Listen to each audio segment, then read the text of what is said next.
Yo, what's up guys? Chase the Bro here, and today we're going to be taking a look at my Battle Mage build. Now, I know everyone's seen Battle Mages, but this one is a bit different.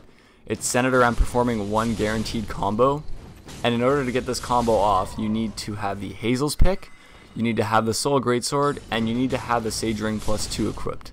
Now, I say +2 because you need the extra bit of casting speed that the +2 gives you in order to connect the Soul Greatsword while the enemy's been stunned by the Hazel Pick's R1. So if you don't have the +2, you need to get it to perform this combo, otherwise they can escape it.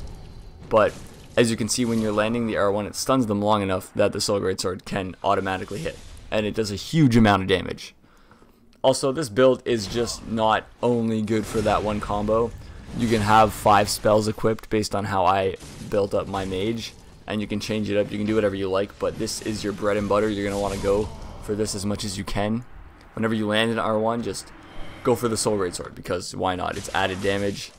It does a huge amount of damage, usually more than half their health, depending on how their build is set up, but it's such an easy combo. And if you buff the Hazel's Pick prior, oh my god, it does so much damage. And because of its potential for such high damage, I'd say this is one of the most overpowered builds, when played correctly. You definitely have to practice and get used to it. The timing is super important in all the combos, but I've once fought a guy where I had the Homing Soul Mass out, and I managed to connect the R1 and Soul Greatsword combo, and it finished him off right there. It was just one hit.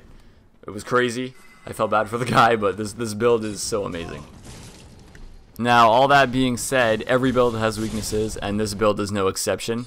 The Hazel Pick is not very versatile. It only has an R1 attack, so if you're constantly trying to combo the R1 Soul Greatsword, you're going to get parried. It's really easy to read. You can't use an R2 to switch it up. The R2 is how you cast the spells. So I'm going to suggest that you try to be different with your movesets. Try to pull out things that they won't be expecting. Also, the Hazel Pick doesn't do very good physical damage. You're going to want to have it buffed as much as possible, because your magic damage is really going to be key to success in this build. It doesn't have any high physical output. As well, the Hazel Pick attacks vertically, so it's not very good at catching multiple enemies. So when fighting multiple enemies, I'd say rely on your spells, or try to pick them off one by one with the combo as fast as you possibly can. But yeah, that's most of the build so far, guys. We're going to get into the stats now. Guys, let's take a look at the equipment. First up, we have the Hazel Pick, which needs to be your main weapon. It's the key to the combo and the key to the entire build, really. So you're going to need that as your main weapon.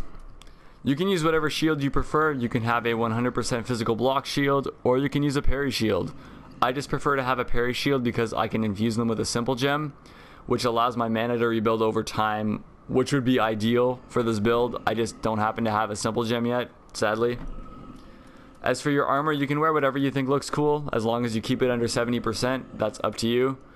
I like to go for a higher slash absorption, just because I know I fight a lot of swords and they cause slash damage, so yeah.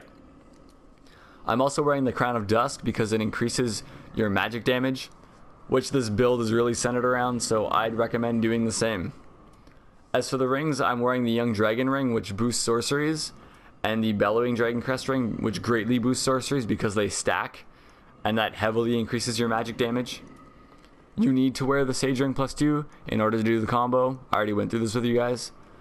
And the Chloranthy Ring +2 is just my 4th ring of choice because the Hazel Pick tends to take up a lot of stamina, so I find it necessary for it to rebuild quickly if I want to be up in their face battling constantly.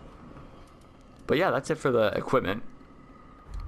Moving on to the stats of the build. The first thing I want to tell you guys, and the most important thing, is that you need 60 intelligence. 60 intelligence is the hard cap, and it's where all your magic damage comes from, which is what this build is centered around, so you need 60 intelligence.